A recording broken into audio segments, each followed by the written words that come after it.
এটা হইতেছে আমার ফ্রেন্ডের গাড়ি। এখন দাম নিয়ে একটু কথা বলি।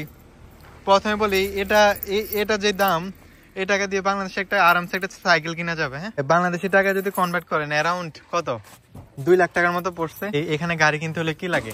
ফার্স্ট অফ অল হইতেছে এখানে টাকা হইলে আপনি গাড়ি কিনতে পারবেন। সেকেন্ড অফ অল আপনার একটা লাইসেন্স লাগবে। বাংলাদেশিটা দিয়ে আপনার 6 মাস চালাতে পারবেন। অনেকে বলে ভাই ইন্টারন্যাশনাল আনলে আমার কি হবে? ইন্টারন্যাশনাল আনলে এখানে কিছু হবে না। ইন্টারন্যাশনাল এখানে কোনো ডিমান্ড নাই। হ্যাঁ, ইন্টারন্যাশনাল লাইসেন্সটা এখানে কোনো ডিমান্ড নাই। সো আপনার 6 মাস পরে অটোমেটিক আপনার অস্ট্রেলিয়ান যে লাইসেন্সটা ওইটা নিতে হবে। আর আমি মাস্ট বি রিকমেন্ড করব, গাড়ি কিনতে হলে অবশ্যই রেজিস্ট্রেশন অ্যান্ড উইথ RWC। হ্যাঁ, এটা দিয়ে অবশ্যই গাড়ি কিনবেন। এই গাড়ির পিছনে প্রত্যেক মাসে খরচ হবে নিম্নে $500। সো আপনার যদি ইনকাম ভালো না থাকে, ইনকাম যদি $5,000 অথবা $4,000 প্লাস না থাকে না, এটা নেওয়াটা এক প্রকার লস প্রজেক্ট হবে। হ্যাঁ, সো অবভিয়াসলি আমি মাস্ট রিকমেন্ড করবো, আপনার যদি ভালো ইনকাম থাকে আপনি তখনই একটা গাড়ি কিনবেন, কারণ গাড়ির মেনটেন্যান্স খরচ অনেক বেশি। আমি বেশিরভাগই ধরেন জুমার নামাজটা মেডস্টোনের পর ট্রাই করি। আমার পিছনে যে দেখতেছেন, সো এখন জুমার নামাজটা পড়ে আসছি। যদি আমি এখন জবের মাঝখান থেকে আসছি, আমার শিফট চলতেছে, কারণ আমি ওই জব নেওয়ার আগেই প্রথমে বলে নিচ্ছি আমি শুক্রবারে কাজ করব যদি আমাকে জুমার নামাজটার পড়ার সুযোগ দেন। সো ফর্চুনেটলি ওনার আমার সাথে এগ্রি। সো এই জন্য মোটামুটি সময়টা পাইতেছে।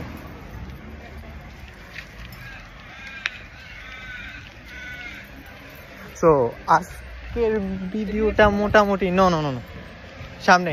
সো আজকের ভিডিওটা মোটামুটি একটু ফরমেটিভ হইতে যাচ্ছে। সেটা হইতেছে যারা স্পেশালি ধরুন অস্ট্রেলিয়াতে এসে নতুন গাড়ি কিনবেন, যে ভাই একটা কনফিউশন থাকে যে আপনাদের যে ভাই আমার তো তেমন টাকা নাই, আমি অস্ট্রেলিয়াতে আসলে কি একটা মোটামুটি কম দামের মধ্যে কেমন বাজেট হলে আমি একটা গাড়ি নিতে পারবো। সো আপনাদের একটা কনফিউশন থাকে, একটা কোশ্চেন থাকে যে ভাই আমার কাছে তো বেশি টাকা নাই, আমি কম বাজেটের মধ্যে কত হইলে আমি একটা গাড়ি কিনতে পারবো। সো আমার বন্ধু একটা গাড়ি কিনছে কিছুদিন আগে। সো আমাকে আজকে দিছে ওর গাড়িটা, যে দোস্ত একটু তুই চালায় দেখ গাড়িটা কেমন হয়েছে। সো আমি আজকে মোটামুটি ওই গাড়িটা চালাইলাম। তো ওই গাড়িটা এখন দেখাবো। আমি নিয়ে আসছি, এই দেখেন মসজিদ কত দূরে, প্রায় ধরেন 1 কিলোমিটার মতো হাইটা।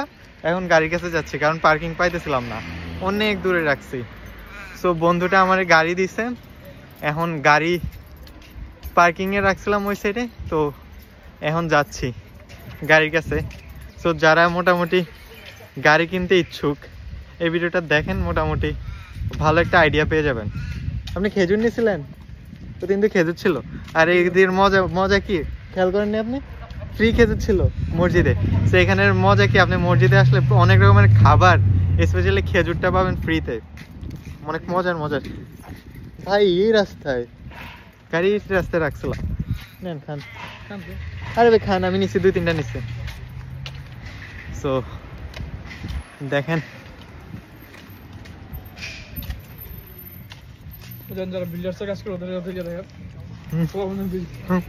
সো আমার গাড়িটা সামনে রাখছে।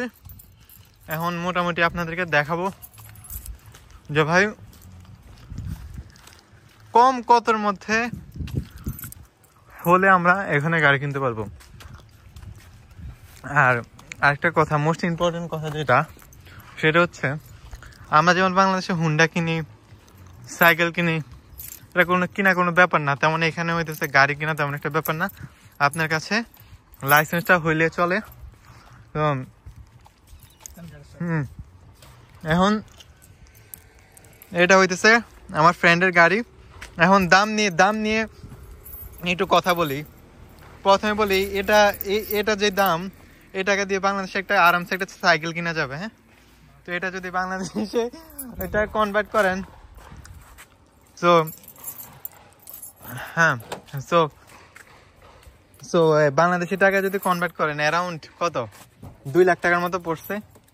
এখন 2 লাখ টাকার মতো পড়ছে। আপনি করেন মানে $3500 পড়ছে।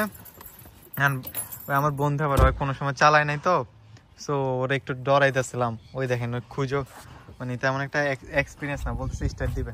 তো যাই হোক স্টার্ট দেখ। এখন কথা বলি, এখানে গাড়ি কিনতে হলে কি লাগে? ফার্স্ট অফ অল হইতেছে এখানে টাকা হইলে আপনি গাড়ি কিনতে পারবেন। সেকেন্ড অফ অল আপনার একটা লাইসেন্স লাগবে, বাংলাদেশিটা দিয়ে আপনি 6 মাস চালাতে পারবেন।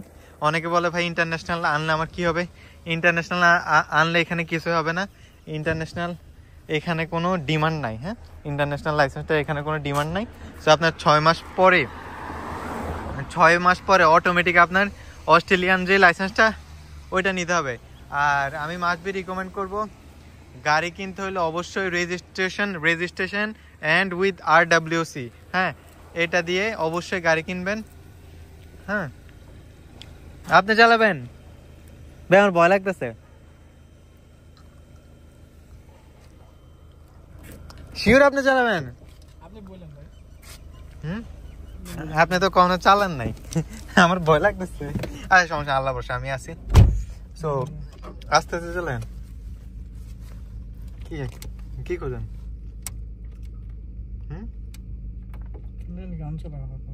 গান লাগবে না?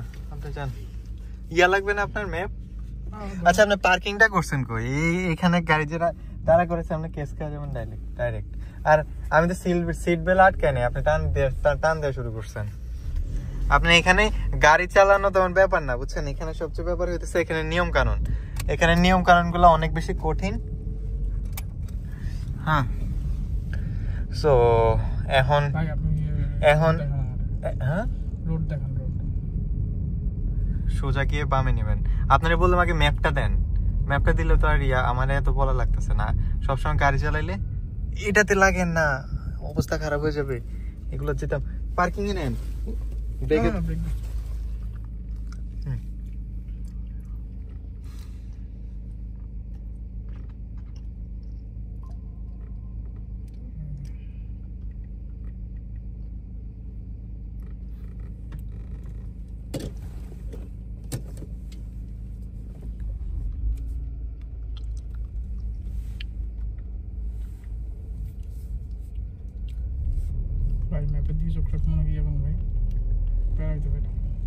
এই জন্য তো বলছি আগে আপনি শিখেন। বাম সাইডে যান। আরে ভাই বাম সাইডে, আপনি ডাইনে দিছেন কে? আমি এদিকে যাইতো ভাই, ম্যাপটা এদিকে দেখাইতেছি। আপনি বামে দিয়ে যান। বামে দিয়ে যান, ম্যাপটা উল্টে দেখাইতে এই জন্য। বামে দিয়ে তাড়াতাড়ি হবো। আমি এইখানে সব মুখস্থ হয়ে গেছে। ভাই প্লিজ আমার ভাই নামেন প্লিজ। ভাই আরমান ভাই প্লিজ ভাই সাইড করেন ভাই। আমার নামাই দেওয়ার পরে চালান ভাই। মেন রোডে উঠেন না ভাই, প্লিজ একটু সাইড করেন। মেন রোডে উঠেন না, এ তো ভিতরে চালাইতেছেন আপনি। মেন রোডে উঠার আগে আমারে দিয়ে, নাইলে কিন্তু ভাই খারাপ হয়ে যাবো। মেন রোডে উঠার আগে ভিতরে চালান, সমস্যা নাই। আপনি প্র্যাকটিস করতে হলে এইসব ছোটখাটো রাস্তা চালান, কিন্তু মেন রোডে ভাই এই ড্রাইভিং করলে মেন রোডে ডাইরেক্ট কেস খেয়ে যাবো। আমারও লাইসেন্স বাদ হয়ে যাবো, আপনার তো ওই ইন্ডিকেটর না দিয়ে ইয়া করতেছে। কইবেন তো ভাই আপনি ইন্ডিকেটর দেন। আপনারা তো কইতে পারবো ভাই কই লয়ে গেছে? এটা তো আপনার রাস্তা না, আপনার রাস্তা লিডা এই সাইডেরটা। ভাই একটু সাইড করেন। কই যান আপনি? রাস্তা লয়ে এটা। ভাই আল্লাহ আমারে মারেন না ভাই, আমি বাপের বড় পোলা। পিছনে গাড়ি আছে, ওরে সাইড দিয়ে দেন ভাই। আমরা ভুল রাস্তা যাইতাছি তো। হ্যাঁ আরে ভাই আমার শিফট চলতেছে, জবের মাঝখান থেকে আসছে তো ইন্ডিকেটর দেন, হয়ে যাবো গা। সাইডের ইন্ডিকেটর দেন, ব্রেকটা করেন না। হ্যাঁ ব্রেকটা করেন, সামনে গিয়ে ব্রেক করেন, হয়ে যাবো গা সাইডে। মাই গড, সাইড করেন, ওরে যাইতে দেন। হয়ে গেছে এখন ভাই নামলাম। আপনি চালাইলে এইসব রাস্তায় চালাইবেন প্র্যাকটিস করতে ভাই।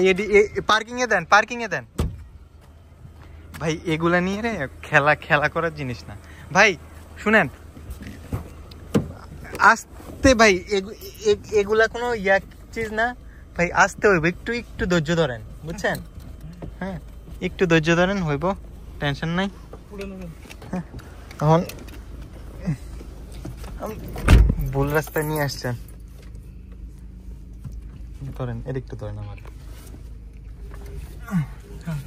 সো আপনি যদি নতুন ধরেন, যদি গাড়ি চালক হন না, তাইলে মোটামুটি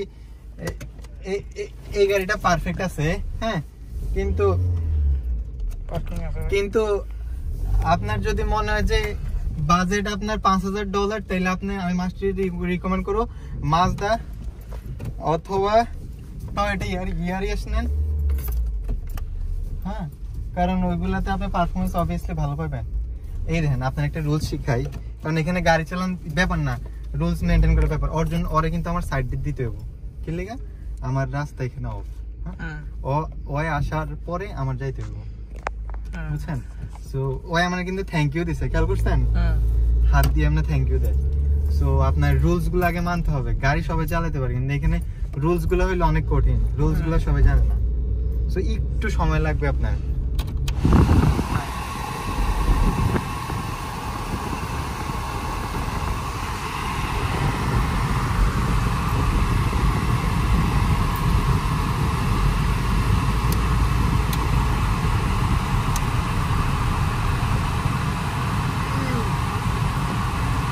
ভাই এদিক দিয়ে যদি আপনি চালাতেন না, আপনার একটা না একটা ইয়ে হইতো। আমি আপনার প্লেস দিব, হ্যাঁ, আমি আপনার সময় দিব, টেনশন করেন না। আপনার এটা অফ করেন, কবে দিবেন? সো আপনি যদি নতুন ধরেন গাড়ি শিখতে ইচ্ছুক হয় আপনার, আমি অবভিয়াসলি বলবো যে আপনি অত টাকা পয়সা খরচ না করে আপনি এইসব টাইপের গাড়ি নিতে পারেন। 3,000, $3,500, $4,000 হইলে তো বাংলাদেশি কত 2-2.5 লাখ টাকা। ধরেন এই 2-2.5 লাখ টাকা দিয়ে দেখা যাইতেছে এখন মোটামুটি একটা সাইকেলের দাম পড়ে কি, আমার এদিকে ক্যামেরা ধরেন। হ্যাঁ, তো দেখা যাইতেছে মোটামুটি সাইকেলের দামে আপনারা গাড়ি কিনতে পারতেছেন এখানে। কিন্তু এখন সমস্যাটা কি আমি আপনাদের বোঝাই, এখানে গাড়ি কিনা তেমন একটা ব্যাপার না, কিন্তু গাড়ির মেনটেনেন্স খরচ অনেক বেশি। যেমন এই গাড়ির পিছনে প্রত্যেক মাসে খরচ হবে নিম্নে $500। সো আপনার যদি ইনকাম ভালো না থাকে, ইনকাম যদি $5,000 অথবা $4,000 প্লাস না থাকে না, এটা নেওয়াটা এক প্রকার লস প্রজেক্ট হবে। হ্যাঁ, সো অবভিয়াসলি আমি মাস্ট রিকমেন্ড করবো, আপনার যদি ভালো ইনকাম থাকে আপনি তখনই একটা গাড়ি কিনবেন, কারণ গাড়ির মেনটেনেন্স খরচ অনেক বেশি। আরেকটা জিনিস হইতেছে, এইখানে ধরেন ওই ব্যাপার যেটা হয় আর কি, ইন্স্যুরেন্স থাকলে তো প্রবলেম হয় না, অনেকে দেখি মানে বিপদে পড়ে যাদের ইন্স্যুরেন্স নাই। যেমন এখানে গাড়িগুলো তো অনেক বেশি এক্সপেন্সিভ, ধরেন Mercedes, BMW, Lamborghini, Rolls Royce, বুঝছেন? তো এইসব বেশিরভাগই এইসব টেসলা, হ্যাঁ, পোর্শ গাড়ি চালায়।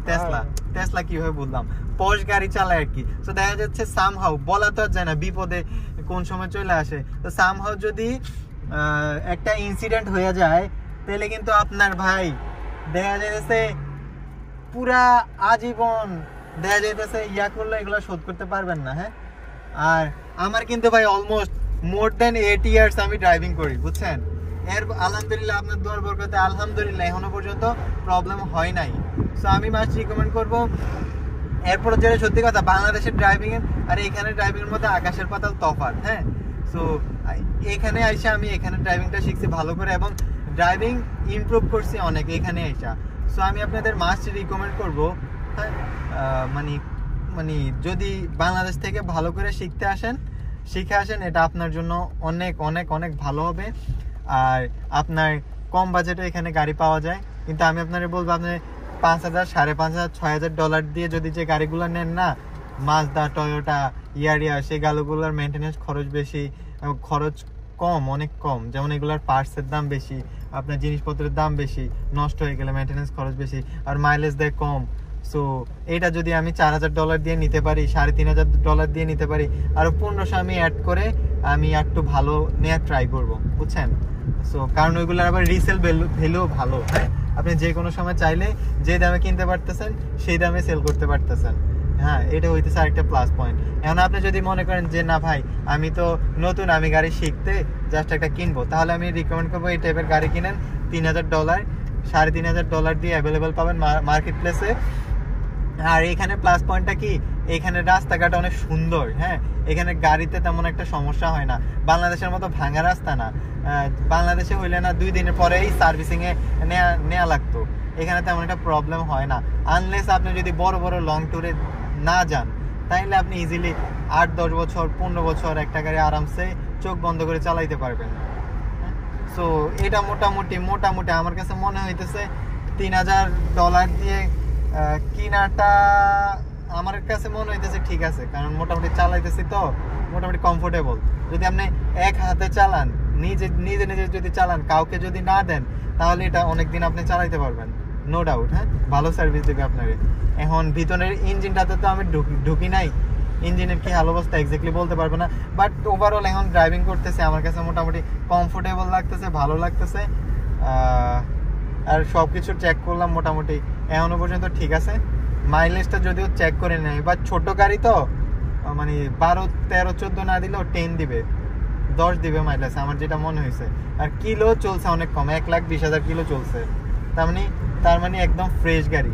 হ্যাঁ, সো গাড়িটা কার কাছে কেমন লাগছে অবভিয়াসলি আমার কমেন্ট বক্সে কমেন্ট করবেন। আর কি টাইপের ভিডিওটা আপনাদের চাই ওইটাও আমাদের জানাইবেন, আমি চেষ্টা করবো ওই টাইপের ভিডিও করার জন্য আপনাদেরকে। এখন আমি নামাজ কমপ্লিট করলাম, জুমার নামাজ, আমার জবে যাচ্ছি। সো দেখা হচ্ছে পরের কোনো ভিডিওতে, সে পর্যন্ত ভালো থাকবেন, সুস্থ থাকবেন,